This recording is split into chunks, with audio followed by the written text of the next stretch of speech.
पाकिस्तान में लाहौर की coat Lakhpat jail में जानलेवा हमला का शिकार हुए भारतीय कैदी सरबजीत सिंह अब भी कोमा में हैं। डॉक्टरों के मुताबिक सरबजीत के लिए अगले 24 घंटे बेहद नाजुक हैं।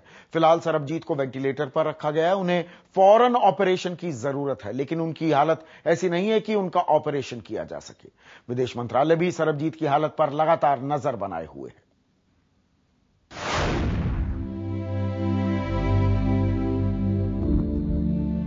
पाकिस्तान की कोट लखपत जेल में कैदियों के हमले के शिकार बने सरबजीत सिंह लाहौर के जिन्ना अस्पताल के आईसीयू वार्ड में जिंदगी और मौत के बीच जंग लड़ रहे हैं। सरबजीत इस वक्त डीप कोमा में हैं। ग्लासगो कोमा स्केल पर वो 5 की तीव्रता वाले कोमा में हैं, यानी उनकी हालत बेहद गंभीर है। वो वेंटिलेटर पर हैं। डिप चढ़ाते वक्त उनके जिस्म में कभी कभी ही मामूली हरकत हो रही है। कोट लखपत जेल के अधिकारियों के मुताबिक घटना के तुरंत बाद सरबजीत को जेल के ही अस्पताल में भर्ती करवाया गया, लेकिन जब हालात में सुधार नहीं हुआ तो सरबजीत को लाहौर की जिन्ना अस्पताल में शिफ्ट कर दिया गया। यहाँ पर उनका सीटी स्कैन कराया गया है। डॉक्टर ये पता लगाने की कोशिश कर रहे हैं कि सरबजीत के सिर पर जो चोट लगी है वो कितनी गंभीर है। सरबजीत के एक्सरे, एमआरआई और सीटी स्कैन टेस्ट से पता चला है कि उसके जख्म बेहद गंभीर हैं। जेल में ईंट और ब्लेड से हुए हमले से सरबजीत के सिर पर गंभीर चोट आई। उसके सेंट्रल नर्वस सिस्टम को नुकसान पहुंचा है। जबड़ा और पसलियां टूट गए हैं। चेहरे पर सूजन है। खबरों के मुताबिक डॉक्टर का कहना है कि ज्यादा खून बह जाने की वजह से हालत स्थिर होने तक उसकी सर्जरी भी मुमकिन नहीं है। अगले 24 घंटे बेहद नाजुक हैं।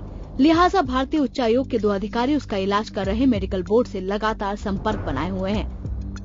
Hearing of these reports, the High Commissioner has directly been in touch both with the Ministry of Foreign Affairs and other senior functionaries in the Pakistani government to have consular access to Sarabjeet at the earliest. दूसरी तरफ सूत्रों के हवाले से खबरें आ रही हैं कि सरबजीत पर 2 नहीं बल्कि 6 कैदियों ने हमला किया था।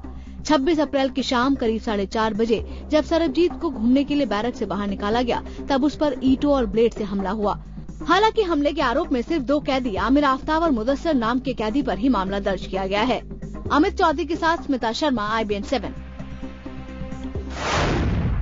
और हमले के बाद सरबजीत को देखने के लिए बेचैन उसका परिवार कल पाकिस्तान रवाना होगा। आज दिन भर सरबजीत के परिवार को वीजा के मुद्दे पर असमंजस बना रहा। अब यह तय हो चुका है कि सरबजीत के परिवार के 4 लोगों को अमृतसर में ही वीजा पहुंचाया जाएगा। आपका छोटा भाई आईसीयू में जगह भेज दिया इन्होंने। बता रही थी आपको। पाकिस्तान में जब से सरबजीत पर हमले और उसकी नाजुक हालत की खबर भारत पहुंची है, उसके परिवार का रो रो कर बुरा हाल है। आंसू थमने का नाम नहीं ले रहे। फिलहाल परिवार के लिए राहत भरी खबर सिर्फ ये है कि उसे पाकिस्तान जाने का वीजा मिल गया है। साथ ही परिवार के एक सदस्य को सरबजीत की देखरेख के लिए अस्पताल में रहने की इजाजत भी मिल गई है।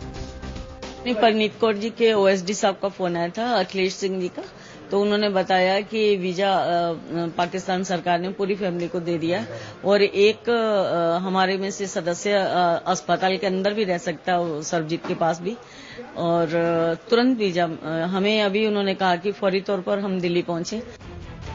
सरबजीत पर हमले की खबर मिलने के बाद से ही परिवार को तत्काल वीजा लेकर लाहौर जाने की जल्दी थी। वीजा पाने के लिए सुबह सुबह पूरा परिवार अमृतसर भी पहुंच गया।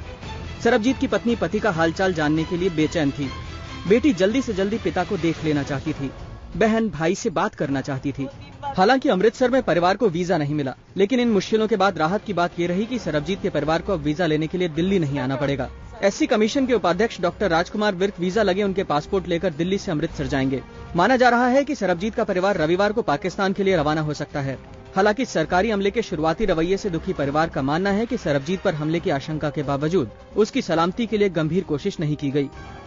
हमने शिंदे जी को, खुर्शीद जी को, परनीत कौर जी को सबको बताया था इस बारे में। उनको हमने रिक्वेस्ट भी की थी कि उनकी सिक्योरिटी के लिए बात की जाए, और सिर्फ पाकिस्तान सरकार से भी यही सुनने को मिला था कि उनकी सिक्योरिटी के अच्छे इंतजाम किए गए हैं। लेकिन अगर ऐसे होता तो इस तरह से पापा की हालत ये नहीं होती आज। इस बीच अनुसूचित जाति आयोग के उपाध्यक्ष राजकुमार विर्क ने सरकार के इस रवैये की निंदा की है। उन्होंने कड़ी कार्रवाई का आश्वासन भी दिया है। यही आश्वासन केंद्र में सरकार के मंत्री और नेता भी दे रहे हैं। अमित चौधरी, अमृतसर, IBN 7। और इस बीच प्रधानमंत्री मनमोहन सिंह ने सरबजीत पर हमले को दुखद घटना करार दिया है। प्रधानमंत्री के मुताबिक भारत इस मुद्दे पर पाकिस्तान से कूटनीतिक स्तर पर बातचीत कर रहा है। उधर सरबजीत पर हमले ने विपक्ष को सरकार पर हमले का मौका दे दिया है। पाकिस्तान की कोट लखपत जेल में सरबजीत पर हुए हमले से प्रधानमंत्री मनमोहन सिंह आहत हैं। दिल्ली में राष्ट्रपति भवन में एक समारोह के दौरान पत्रकारों से बात करते हुए प्रधानमंत्री ने कहा, सरबजीत पर हुआ हमला दुखद घटना है। हम इस मसले पर पाकिस्तान से कूटनीतिक और राजनयिक स्तर पर बातचीत कर रहे हैं, लेकिन इस हमले ने विपक्ष को सरकार पर हमले का मौका दे दिया। गुजरात के मुख्यमंत्री नरेंद्र मोदी ने आरोप लगाया कि चीन से लेकर पाकिस्तान और इटली तक के मामलों में भारत सरकार की विदेश नीति नाकाम रही है। मोदी के मुताबिक सरकार के पास देश को बचाने की फुर्सत ही नहीं है। एक के बाद एक घटनाएं भारत सरकार की नाकामी के सबूत देती जा रही हैं। दिल्ली सरकार खुद को बचाने में लगी हुई है, देश को बचाने के लिए उनको फुर्सत नहीं है।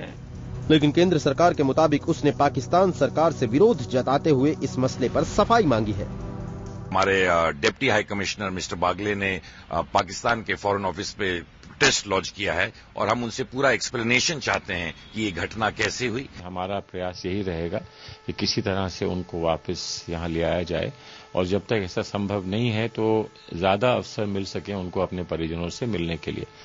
इस बीच सरबजीत के परिवार को पाकिस्तान जाने का वीजा मिल गया है, लेकिन फिलहाल जरूरत इस बात की है कि सरकार कूटनीतिक दबाव बनाते हुए सरबजीत के लिए माकूल इलाज मुहैया करवाए। सरबजीत की लगातार बिगड़ती हालत और इसको लेकर के देश भर में उठ रहे गुस्से ने सरकार के सामने एक और परेशानी खड़ी कर दी है। हालांकि प्रधानमंत्री के भरोसे के बाद पाकिस्तान ने अपने रुख में नरमी दिखाई है, लेकिन बड़ा सवाल यही है कि क्या दोनों देश अगर पहले इस तरह की बातचीत करते तो शायद हालात इस हद तक न बिगड़ते। सुधाकर द्विवेदी, दिल्ली, IBN 7।